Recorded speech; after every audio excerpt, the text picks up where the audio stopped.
Hello दोस्तों, कैसे हो आप सब।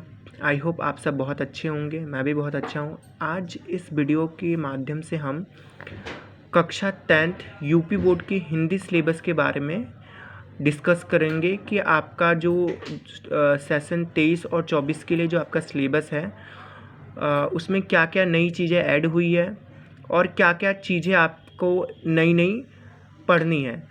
एक चीज़ सिलेबस की बात करने से पहले तो एक चीज़ आपको बताना चाहूँगा कि आपका कोरोना के टाइम 70% आपका सिलेबस पढ़ाया जा रहा था, लेकिन इस बार आपको 100% आपका सिलेबस इस बार आएगा। तो चलिए आप सिलेबस की तरफ बढ़ते हैं। अब बात करते हैं हिंदी की विषय सूची के बारे में सेशन 23 और सेशन 24 के लिए। तो पहला जो आपका है हिंदी साहित्य का इतिहास पढ़ना है। तो हिंदी साहित्य के इतिहास में आपको गद्य का इतिहास पढ़ना है और काव्य साहित्य का इतिहास पढ़ना है। उसके बाद जो आपका नेक्स्ट पोर्शन आता है वो है आपका खंड काव्य आता है। खंड काव्य में आपको कुल मिला के 7 चैप्टर्स पढ़ने हैं इसमें, जिसमें कि पहला चैप्टर आपकी मित्रता है, उसके बाद ममता, क्या लिखूं, ऐसी कुल मिला के आपको 7 चैप्टर्स पढ़ने हैं। उसके बाद बात करते हैं खंड काव्य की। खंड काव्य में आपको कुल मिला के 13 चैप्टर्स पढ़ने हैं। तो आपका जो पहला है आपका कुल मिला के आपको 13 चैप्टर्स काव्य खंड में पढ़ने हैं। जो आपका पहला है पद है, उसके बाद आपका लास्ट है जो आपका है हल्दी घाटी है। उसके बाद जो आपका नेक्स्ट पोर्शन आता है वो आपका आता है संस्कृत खंड।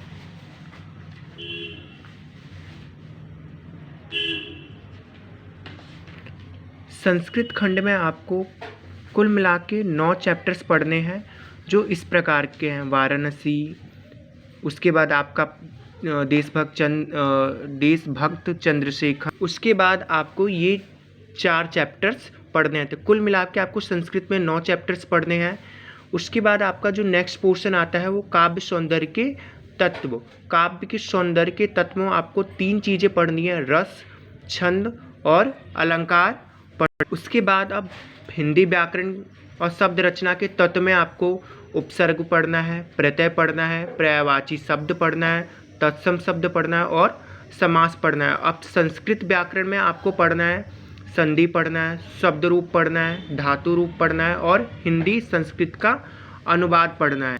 और आपका 10th क्लास में निबंध खंड भी है। निबंध रचना आपको इसमें किसी भी प्रकार के निबंध पूछ सकता है जो हमारे सामाजिक मुद्दे से रिलेट करता है, जैसे बेटी बचाओ बेटी पढ़ाओ या फिर प्रदूषण या फिर जलवायु परिवर्तन आदि पर आपका क्या कहता है एक निबंध आपका आता है। अब आपका ये वाला जो पोर्शन है वो सबसे ज़्यादा महत्वपूर्ण है, क्योंकि इस वाले पोर्शन में मंडल वाइज पढ़ाया जाता है। तो आप सब देख लीजिएगा कि आपका कौन से मंडल वाइज आपका कौन सा चैप्टर आपको पढ़ाया जाएगा। जिस मंडल से मैं रिलेट करता हूँ उस मंडल में कर्मवीर भरत पढ़ाया जाता है। आप सब बिल्कुल विशेष रूप से इस वाले पोर्शन पर आप फोकस करके और आप देखिएगा, क्योंकि अक्सर बच्चे क्या होते हैं गलत पढ़ लेते हैं, फिर गलत आंसर लिख लेते हैं और ये क्या होता है फिर आपको नंबर क्या होता है मिलता नहीं है।